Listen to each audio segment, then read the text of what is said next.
ಶಿವಮೊಗ್ಗ ಜಿಲ್ಲೆಯ ಭದ್ರಾವತಿ ತಾಲೂಕಿನಲ್ಲಿ ಮರಳು ಮಾಫಿಯಾ ಎಗ್ಗಿಲ್ಲದೆ ನಡೀತಾ ಇದೆ. ಇದಕ್ಕೆ ಬ್ರೇಕ್ ಹಾಕೋದಕ್ಕೆ ಮುಂದಾದಂತಹ ಅಧಿಕಾರಿಗೆ ಎಂಎಲ್ಎ ಪುತ್ರನಿಂದ ಆವಾಜ್. ಸರ್ಕಾರಿ ಮಹಿಳಾ ಅಧಿಕಾರಿಗೆ ಶಾಸಕರ ಪುತ್ರನ ನಿಂದನೆಯ ಪ್ರಕರಣಕ್ಕೆ ಸಂಬಂಧಪಟ್ಟಂತೆ ಕಾಂಗ್ರೆಸ್ ಶಾಸಕ ಸಂಗಮೇಶ್ ಪುತ್ರ ಬಸವೇಶ್ ವಿರುದ್ಧ ದೂರು ದಾಖಲಾಗಿದೆ. ಗಣಿ ಮತ್ತು ಭೂವಿಜ್ಞಾನ ಇಲಾಖೆಯ ಅಧಿಕಾರಿ ಜ್ಯೋತಿ ಅವರೇ ದೂರನ್ನ ಕೊಡಲಿಕ್ಕೆ ಮುಂದಾಗಿದ್ದಾರೆ. ಭದ್ರಾವತಿ ಡಿವೈಎಸ್ಪಿ ಕಚೇರಿಯಲ್ಲಿ ದೂರನ್ನ ಕೊಟ್ಟಿದ್ದಾರೆ ಅಧಿಕಾರಿ ಅನ್ನೋದು ಗೊತ್ತಾಗ್ತಾ ಇದೆ. ಶಿವಮೊಗ್ಗದ ಎಸ್ಪಿ ಕಚೇರಿಯಲ್ಲೂ ಕೂಡ ದೂರನ್ನ ಕೊಟ್ಟಿರುವಂತಹ ವಿಚಾರ ಗೊತ್ತಾಗ್ತಾ ಇದೆ. ಈ ಮೂಲಕ ಪೊಲೀಸರು ಆಕ್ಷನ್ ಅನ್ನು ತೆಗೆದುಕೊಳ್ತಾರಾ ಅನ್ನೋದನ್ನ ಕಾದ್ ನೋಡಬೇಕಿದೆ.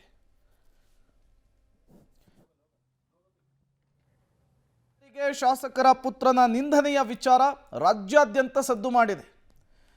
ಶಾಸಕನ ಪುತ್ರನ ವಿರುದ್ಧ ವ್ಯಾಪಕ ಆಕ್ರೋಶ ವ್ಯಕ್ತವಾಗ್ತಾ ಇದೆ.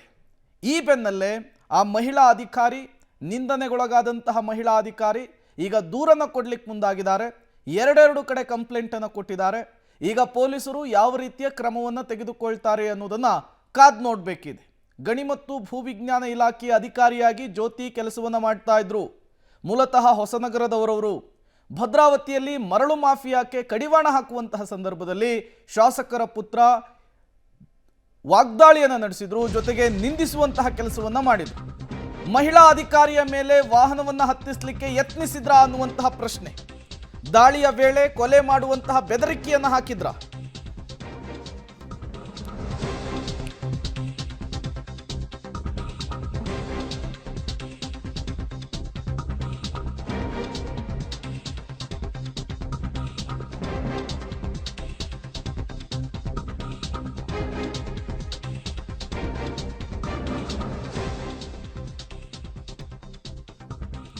ಮಹಿಳಾ ಅಧಿಕಾರಿಯ ಮೇಲೆ ವಾಹನವನ್ನು ಹತ್ತಿಸಲಿಕ್ಕೆ ಯತ್ನಿಸಿದ್ರ ಶಾಸಕರ ಪುತ್ರ.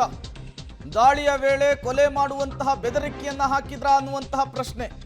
ಶಾಸಕರ ಪುತ್ರನ ವಿರುದ್ಧ ಗಣಿ ಮತ್ತು ಭೂವಿಜ್ಞಾನ ಅಧಿಕಾರಿ ಜ್ಯೋತಿ ಅವರು ಈ ನಿಟ್ಟಿನಲ್ಲಿ ಆರೋಪವನ್ನು ಮಾಡ್ತಾ ಇದ್ದಾರೆ. ಪೊಲೀಸ್ ಕಂಪ್ಲೇಂಟ್ ಅನ್ನು ಕೂಡ ಕೊಡ್ಲಿಕ್ಕೆ ಮುಂದಾಗ್ತಾ ಇದ್ದಾರೆ. ಪೊಲೀಸರು ಮತ್ತು ಸರ್ಕಾರ ಯಾವ ರೀತಿಯ ಕ್ರಮಕ್ಕೆ ಮುಂದಾಗುತ್ತೆ ಅನ್ನೋದನ್ನ ಕಾದ್ ನೋಡಬೇಕಿದೆ. ತಮ್ಮ ಶಾಸಕರನ್ನ ರಕ್ಷಿಸುವಂತಹ ನಿಟ್ಟಿನಲ್ಲಿ ಈ ಸಂದರ್ಭದಲ್ಲಿ ಸರ್ಕಾರ ಕೆಲಸವನ್ನು ಮಾಡುತ್ತೋ ಅಥವಾ ನಿಂದನೆಗೊಳಗಾಗಿರುವಂತಹ ಮಹಿಳೆಯ ಪರವಾಗಿ ಸರ್ಕಾರ ನಿಲ್ಲುತ್ತೋ ಅನ್ನೋದು ಈಗಿರುವಂತಹ ಪ್ರಶ್ನೆ. ಇಲ್ಲಿಯವರೆಗೂ ಕೂಡ ಯಾವುದೇ ಕ್ರಮ ಆಗಿಲ್ಲ. ಈಗ ಎರಡು ಠಾಣೆಯಲ್ಲಿ ದೂರನ್ನು ಕೊಡಲಿಕ್ಕೆ ಮುಂದಾಗಿದ್ದಾರೆ ಮಹಿಳಾ ಅಧಿಕಾರಿ. ಏನು ನಮಗೆ ಇನ್ಸಿಡೆಂಟ್ಸ್ ಆಗಿತ್ತು ಅದ್ರ ಬಗ್ಗೆ ನಾವೀಗ ಆಲ್ರೆಡಿ ನಾವು ಸಂಬಂಧಪಟ್ಟ ಠಾಣೆಯಲ್ಲಿ ಪ್ರಕರಣ ದಾಖಲೆ ಮಾಡಿದ್ದೀವಿ ಅಷ್ಟೇ. ಏನು ದೂರು ಕೊಟ್ಟಿದ್ದೀವಿ ಅಂತ ಹೇಳ್ಬಿಟ್ಟು ನಿಮಗೆ FIR ಕಾಪಿ ಬಂದಾಗ ಸಿಗುತ್ತೆ. ನಮಗೆ ಅಲ್ಲಿ ನಮ್ಗೆ ಏನೇನು ಪ್ರಾಬ್ಲಮ್ ಆಯಿತು ಏನು ಅನ್ನೋದ್ರ ಬಗ್ಗೆನೇ ದೂರು ಕೊಟ್ಟಿದ್ದೀವಿ ಅಷ್ಟೇ. ಏನಿಲ್ಲ, ನಾವು ದಾಳಿ ಮಾಡಿದಂಥ ಸಮಯದಲ್ಲಿ ನಮಗೆ ವೆಹಿಕಲ್ಲು ಎಲ್ಲ ನಮ್ಮ ಮೇಲೆ ವೆಹಿಕಲ್ ತೊಗೊಂಡು ನಮ್ಮ ಮೇಲೆ ಇವ್ರ ಮೇಲೆ ವೆಹಿಕಲ್ ಹೊಡೀರೋ ಅಂತೇಳ್ಬಿಟ್ಟು ಎಲ್ಲ ಜೋರಾಗಿ ಕೂಗಾಡಿದ್ರು ಅಷ್ಟೇ. ನಮಗೆ ಒಂದು ಸ್ವಲ್ಪ ಭಯ ಆಯಿತು ನಮಗೆ. ಮತ್ತು ನಮಗೆ ಬೇರೆ ಫೋನ್ ಕಾಲ್ಸು ಬಂತು. ಅದು ಕೂಡ ನಮಗೆ ಭಾಳ ಪ್ರಾಬ್ಲಮ್ ಆಯಿತು. ಏನೋ ಈ ಥರ ಎಲ್ಲ ಅಂತೇಳ್ಬಿಟ್ಟು ಅಲ್ಲಿಂದ ನಾವು ಇದು ಯಾಕೋ ಸರಿ ಕಾಣಲ್ಲ ಅಂತೇಳ್ಬಿಟ್ಟು ಅಲ್ಲಿಂದ ನಾವು ರಿಟರ್ನ್ ಹೊರಟಿಲ್ಲ ಅಷ್ಟೇ. ನಿಮಗೆ ಬೆದರಿಕೆ ಹಾಕುವಂಥ ಪ್ರಯತ್ನ? ಹೌದು, ನಮಗೆ ಅಲ್ಲಿ ಅದೇ ನಮ್ಮ ಮೇಲೆ ವೆಹಿಕಲ್ ಹರಿಸಿರೋ ಇವ್ರ ಮೇಲೆ ಅಂತೇಳ್ಬಿಟ್ಟು ಜೋರಾಗಿ ಕೂಗಾಟ ಮಾಡೋದು ಅದೆಲ್ಲ ಶುರುವಾಯಿತು. ಹಂಗಾಗಿ ನಾವು ಇದು ಯಾಕೋ ನಮಗೆ ಸೇಫ್ ಕಾಣಲ್ಲ ಇಲ್ಲಿ ಅಂತೇಳ್ಬಿಟ್ಟು ನಾವು ರಿಟರ್ನು ನಮ್ಮ ಸಿಬ್ಬಂದಿ ಕರ್ಕೊಂಡು ನಾನು ರಿಟರ್ನ್ ವಾಪಸ್. ಇಲ್ಲ ನಮಗೇನು ಬೆದರಿಕೆ ಇಲ್ಲ ಆ ಥರದ್ದೇನಾದ್ರು ಇಲ್ಲ ಆ ಥರ ಏನು ನಮಗೆ ಬಂದಿಲ್ಲ. ಇದು ಗಣಿ ಅಧಿಕಾರಿ ಜ್ಯೋತಿ ಅವರು ಕೊಡ್ತಾ ಇರುವಂತಹ ಹೇಳಿಕೆ. ಅವತ್ತು ರಾತ್ರಿ ಏನಾಯಿತು ಅನ್ನೋದನ್ನು ವಿವರಿಸುವಂತಹ ಕೆಲಸವನ್ನು ಮಾಡ್ತಾ ಇದ್ದಾರೆ. ತಂದೆ MLA, ತಂದೆಯ ಹೆಸರಿನಲ್ಲಿ ಮಗ ಕ್ಷೇತ್ರದಲ್ಲಿ ಕಾರುಬಾರ್ ನಡೆಸ್ತಾ ಇದ್ದಾರಾ, ರಾಜ್ಯಭಾರವನ್ನು ನಡೆಸ್ತಾ ಇದ್ದಾರಾ ಅನ್ನುವಂತಹ ಪ್ರಶ್ನೆ.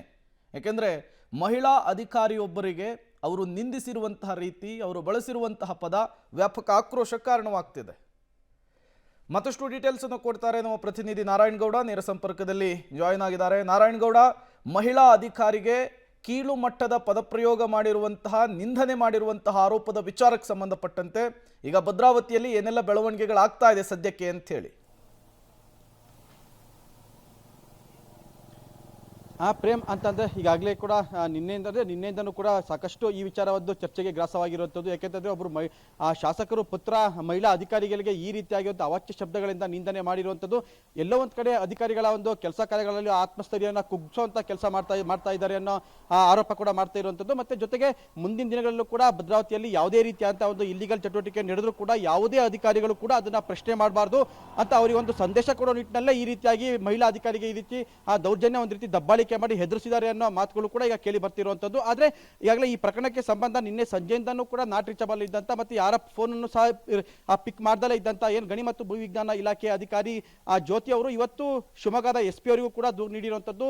ಮತ್ತು ಏನು ಭದ್ರಾವತಿಯ DYSP ಆಫೀಸಿಗೆ ಮತ್ತು ಓಲ್ಡ್ ಟೌನ್ ಪೊಲೀಸ್ ಸ್ಟೇಷನ್ ಈ ಮೂರು ಸ್ಟೇಷನಲ್ಲೂ ಕೂಡ ಈಗ ದೂರು ನೀಡಿರುವಂಥದ್ದು. ಪ್ರೇಮ್ ಒಂದು ಕಡೆ ಆದರೆ ಈಗ ಮತ್ತೊಂದು ಕಡೆ ಈಗಾಗಲೇ BJP ಅವರು ಕೂಡ ಸರ್ಕಾರದ ವಿರುದ್ಧ ಮತ್ತು ಶಾಸಕ ಸಂಗಮೇಶ್ ಪುತ್ರನ ವಿರುದ್ಧ ತೀವ್ರ ಅಸಮಾಧಾನ ಹೊರಹಾಕ್ತಿರುವಂಥದ್ದು.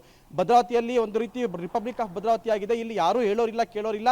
ಯಾರು ಯಾವುದೇ ರೀತಿಯಂತ ಇಲ್ಲಿಗಲ್ ಚಟುವಟಿಕೆ ಮಾಡಿದ್ರು ಕೂಡ ಅದನ್ನ ಪ್ರಶ್ನೆ ಮಾಡುವಂಥ ಅಧಿಕಾರಿಗಳು ಕೂಡ ಯಾರು ಇಲ್ಲ ಅನ್ನೋ ಒಂದು ಆರೋಪ ಕೂಡ ಮಾಡ್ತಿರುವಂಥದ್ದು. ಪ್ರೇಮ್ ಅದೇ ನಿನ್ನೆಯಿಂದ ಇವತ್ತು ಬೆಳಿಗ್ಗೆಯಿಂದ ಏನಾಗಿದೆ ಅನ್ನೋದು ಮುಖ್ಯ ಅಲ್ಲ ಅನಿಸುತ್ತೆ. ಯಾಕೆಂದರೆ ಇನ್ನು ಮುಂದೆ ಏನಾಗುತ್ತೆ ಅನ್ನೋದು ಕೂಡ ಬಹು ಮುಖ್ಯ ಆಗಿರುವಂಥದ್ದು ಪ್ರೇಮ್. ಯಾಕೆಂತಂದರೆ ಈಗಾಗಲೇ ಮಹಿಳಾ ಅಧಿಕಾರಿ ಕೂಡ ದೂರು ನೀಡಿರುವಂಥದ್ದು, ಅದು MLA ಅವರ ಪುತ್ರನ ವಿರುದ್ಧ ದೂರು ನೀಡಿರುವಂಥದ್ದು. ಆದರೆ ಇವತ್ತು ಬೆಳಿಗ್ಗೆ MLA ಅವರು ಕೂಡ ಇದು ನನ್ನ ಮಗ ಆ ರೀತಿಯಾಗಿ ಮಾತನಾಡಿಲ್ಲ, ಅವರ ಮೇಲೆ ಯಾರೋ ಆರೋಪ ಮಾಡ್ತಿರುವಂಥದ್ದು, ಯಾರೋ ಕುತಂತ್ರ ಮಾಡ್ತಿದ್ದಾರೆ ಅನ್ನೋದನ್ನ ಸಮರ್ಥನೆ ರೀತಿಯಲ್ಲಿ ಮಾತಾಡ್ಕೊಂಡಿರುವಂಥದ್ದು. ಅಂದರೆ ನಾವು ರಾಜ್ಯದಲ್ಲಿ ನೋಡ್ಬೋದು ಪ್ರೇಮ್, ಪಕ್ಷಕ್ಕೆ ಸಂಬಂಧಪಟ್ಟಿದ್ದಾದರೆ ಇಡೀ ಕಾಂಗ್ರೆಸ್ ಪಕ್ಷವೇ ಅದನ್ನು ಸಮರ್ಥನೆ ಮಾಡ್ಕೊಳ್ಳುವಂಥದ್ದು, ಮತ್ತು ವ್ಯಕ್ತಿಗತವಾಗಿ ಬಂದಂತೆ ಅದನ್ನು ಸಂಬಂಧಿಕರು ಅವರ ಪಕ್ಷದ ಕಾರ್ಯಕರ್ತರು ಅದನ್ನ ಒಂದು ಸಮರ್ಥನೆ ಮಾಡ್ಕೊಳ್ಳುವಂಥದ್ದನ್ನು ಕೂಡ ನಾವು ನೋಡಿರುವಂಥದ್ದು. ಆದರೆ ಈಗ ಶಾಸಕರ ಪುತ್ರನ ವಿರುದ್ಧ ಬಂದಿರುವಂಥ ಈ ಒಂದು ಆರೋಪಕ್ಕೆ ಈಗಾಗಲೇ ಮಹಿಳಾ ಅಧಿಕಾರಿ ಖುದ್ದು ದೂರು ನೀಡಿರೋದ್ರಿಂದ ಸರ್ಕಾರ ಇದನ್ನು ಯಾವ ರೀತಿ ತಗೊಳ್ಳುತ್ತೆ, ಯಾವ ರೀತಿ ತನಿಖೆ ಮಾಡುತ್ತೆ, ಪಂಚ ಗ್ಯಾರಂಟಿಗಳನ್ನು ಕೊಟ್ಟು ಮಹಿಳೆಯರ ಒಂದು ಅಭಿವೃದ್ಧಿಗೆ, ಮಹಿಳೆಯರ ಸಬಲೀಕರಣಕ್ಕೆ ಶ್ರಮಿಸ್ತಿರುವಂಥ ಸರ್ಕಾರ ಈಗ ಮಹಿಳೆ ಮೇಲೆ, ಒಬ್ಬ ಸರ್ಕಾರಿ ಮಹಿಳೆ ಮೇಲೆ ಶಾಸಕರ ಪುತ್ರ ಮಾಡಿರುವಂಥ ಈ ದೌರ್ಜನ್ಯಕ್ಕೆ ಯಾವ ರೀತಿ ನ್ಯಾಯ ಕೊಡಿಸುತ್ತೆ ಅನ್ನೋದು ಈಗ ಯಕ್ಷ ಪ್ರಶ್ನೆ ಆಗಿರುವಂಥದ್ದು ಪ್ರೇಮ್.